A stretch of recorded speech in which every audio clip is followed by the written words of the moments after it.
My wife and I had the great opportunity last September to join some other colleagues and former colleagues to go to Sarah Brewer's wedding in Sweden, which Kara joined us at. She was part of the OTI alumni and current OTI team that went to Sweden for that. And the Swedes aren't really known for emotion, you know. And it was this beautiful setting on this lake, about 45 minutes outside of Stockholm. And there was a big bus, and we all met at the bus station in Stockholm. They rented a bus. We all got on the bus. Before we got to the location, at least half the people on the bus knew Kara's name. Right? By the end of the first night, there was a rehearsal dinner. Everyone knew Kara's name. Then there was the next day of frolicking and, you know, different meals and stuff, and Kara was able to be Kara. So that night, which was the night of the wedding, and the Swedes are big into giving speeches. There's this whole long, lengthy, people keep drinking and they stand up and give speeches.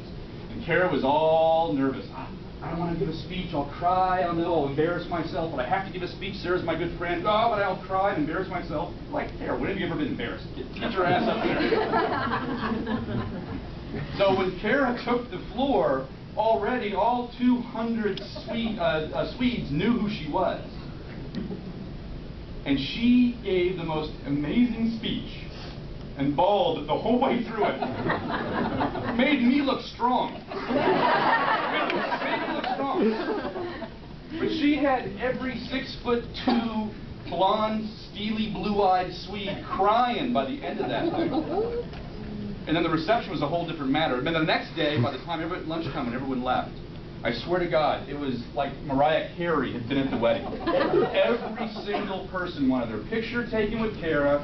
She knew their names. They're all hugging and kissing. And you're like, but it was neat to see, wow, complete group of strangers. They still see what we see.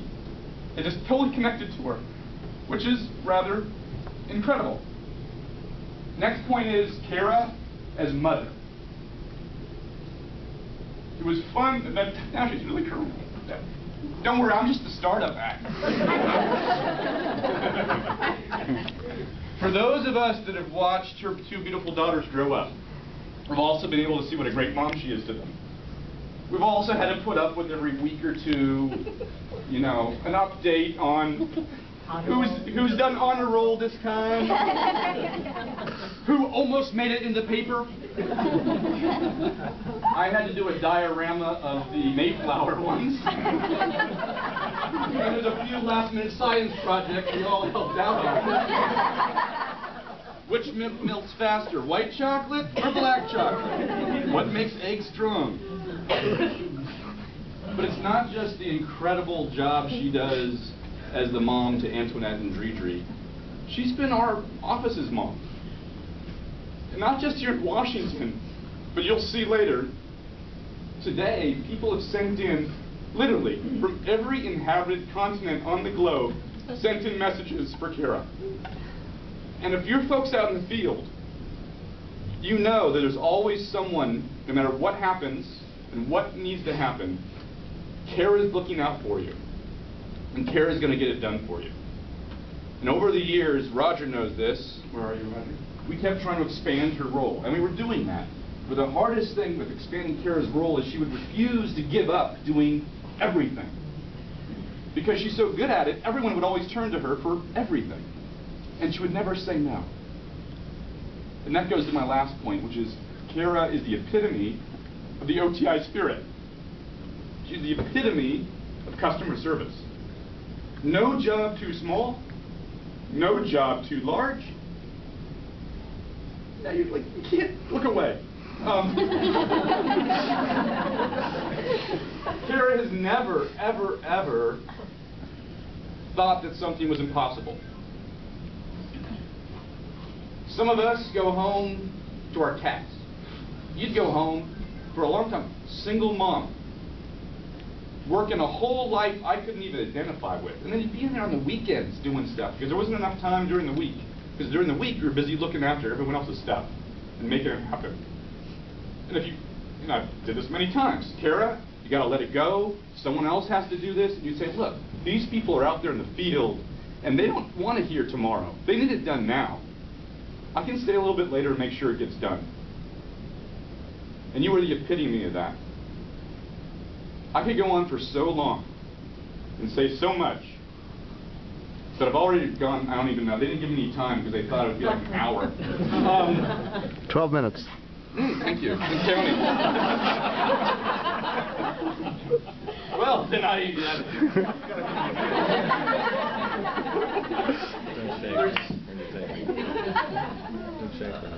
there's so much more I could say.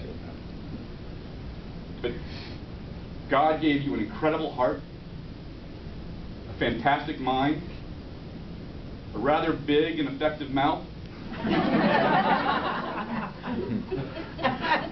and He gave you the power to learn when to use all of them and at the right time. And everyone in this room, everyone that knows you benefits from that.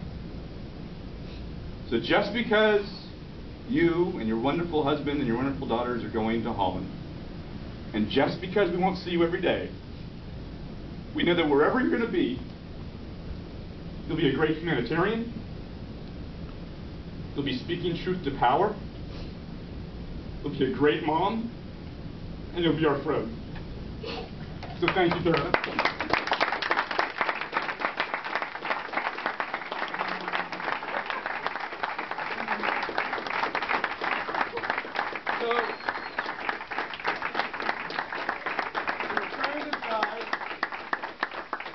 Trying to decide what award to give Kara at this event. As we see her off, we always knew that OTI was too small for her. We always knew that E3 was not the right place for her.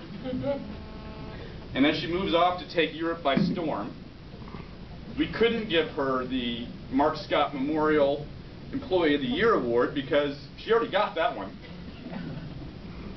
So we're going to give her the first Kara Gettridge OTI Lifetime Achievement Award that from here on out will always be named for you. So,